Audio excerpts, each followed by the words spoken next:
சாத்தூர் ரோட்ல இருக்கக்கூடிய ஆர்ஆர் நகர் போயிட்டு இருக்கோம். போற வழியில பாருங்க, காத்து பயங்கரமா அடிச்சுக்கிட்டு இருக்கு. ஆடி மாசம்னு இப்பதாங்க ஞாபகம் வருது. காத்து இப்பதான் எட்டி பாக்குது. குப்பைகளை ஒழிக்கக்கூடிய அதிநவீன மிஷின் ஒண்ணு கண்டுபிடிச்சிருக்காங்க. எங்க போனாலும் தீய வச்சு விட்டுருவாங்க. அந்த குப்பையில தீய வச்சு கொளுத்தி காற்றை மாசுபடுத்தி மரக்கன்றுகளையும் நிறைய கொண்டுறாங்க. எத்தனை தடவை சொன்னாலும் உங்களுக்கு புரியவே மாட்டேங்குது. யாருதான் இந்த வேலையை செய்யறாங்கன்னு தெரியல. ரொம்ப எரிச்சலா இருக்குங்க பார்க்கும்போது. இவங்க மரக்கன்றுகளையும் நடமாட்டாங்களாம், இருக்கிற மரங்களையும் கொண்டுருவாங்களாம். ஆனா அவங்க வாழ்றதுக்கு நல்ல ஆக்சிஜன் காற்று வேணுமா? என்னங்க நியாயம் அதெல்லாம்? இந்த மரம்லாம் நம்ம மீட்டெடுத்த மரம், ரொம்ப கஷ்டப்பட்டு மீட்ட அந்த மரத்தெல்லாம் அடுத்து இந்த மரமும் நம்ம மீட்ட மரம் தான். காத்துக்கு நல்லா சாஞ்சு போய் கிடக்கு. அப்படியே நிமித்தி வச்சு கட்டிட்டு கிளம்பிட்டோங்க. இந்த மரத்துல டயர் சிக்கி இருக்கு. இதெல்லாம் எப்படி வெட்டுறது? ரொம்ப கஷ்டம். இன்னொரு நாள் டைம் இருக்கும்போது கண்டிப்பா அந்த டயர்லாம் எடுத்துடலாம். போயிட்டு பார்த்த மரம் இந்த மரம் தான் ரொம்ப நெருக்கடியில இருந்துச்சு. சரி, இந்த மரத்துல இருக்க கூண்டை சஞ்சய்கிட்ட சொல்லி வெட்ட சொன்னாங்க. பாக்குறதுக்கு பதியாத மாதிரி தான் இருக்கு, ஆனா அங்கங்க பதிஞ்சிருச்சுங்க. கொஞ்ச நாள் விட்டோம்னா உள்ள போயிடும்.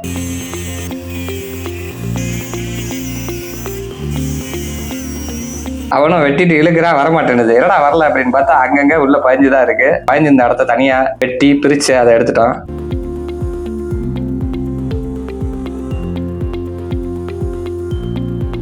இந்த இருக்கே இந்த செடி, இதுதாங்க செந்தட்டி. கிராம பகுதியில் இருக்கவங்களுக்கு எல்லாருக்கும் நல்லா தெரியும் இந்த செடி. இதை வச்சு விளையாடாத 90s கிட்ஸே இருக்க முடியாதுங்க. அருவா கம்புக்கு கூட பயப்பட மாட்டோம், ஆனா இந்த செடிக்கு பயப்படுவோம். அப்படி ஒரு அற்புதமான செடிங்க. முடிச்சுட்டு ஆர்ஆர் நகருக்கு கொஞ்சம் முன்னாடி போயிட்டோம். பாருங்க இந்த மரம் கூண்டுல எவ்வளவு மோசமா சிக்கி இருக்குன்னு. இதையும் கொஞ்சம் சிரமப்பட்டு தான் எடுத்தேன்.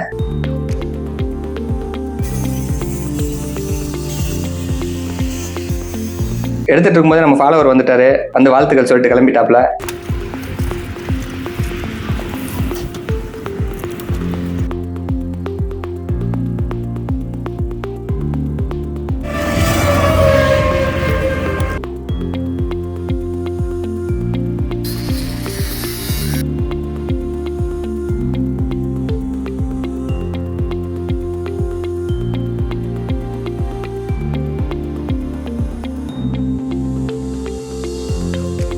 அதை முடிச்சுட்டு அதுக்கு பக்கத்துல இன்னொரு மரம். இந்த கூண்டு கொஞ்சம் நம்மளை கஷ்டப்படுத்திருச்சு. ஆனா எதா இருந்தாலும் நம்ம விடுறது கிடையாது. சுத்தி ஒரு வழியா வெட்டி எடுத்தாச்சுங்க.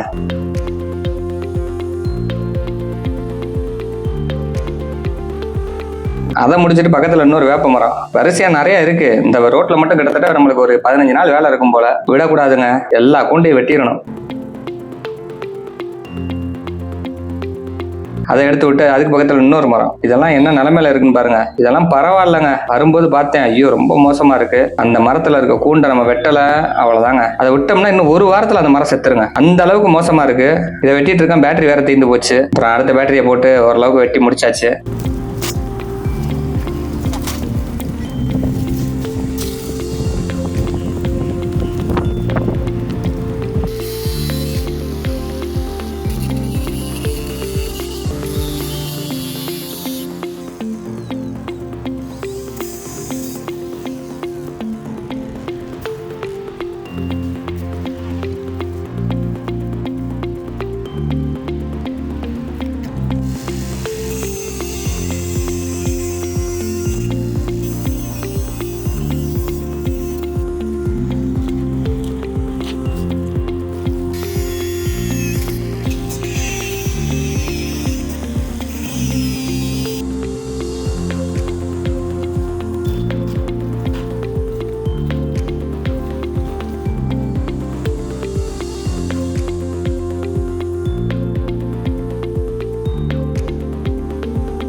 இந்த ரோட்ல நிறைய கோனோகார்பஸ் மரம் இருக்குன்னு சொல்லியிருந்தோம். வீடியோ போட்டிருந்தோம். பாதி எடுத்திருக்காங்க, இன்னும் பாதி எடுக்கல. எல்லா மரத்தையும் எடுத்துட்டீங்கன்னா மக்களுக்கு ரொம்ப உதவியா இருக்கும். Tiruchendur road, Tiruppur road, Tirunelveli road, இந்த ரோட்ல எல்லாம் கோனோகார்பஸ் மரம் இருக்கு. தயவு செஞ்சு இது சம்பந்தப்பட்டவங்க அந்த மரங்களை எடுக்கிறதுக்கு உதவி பண்ணுங்க.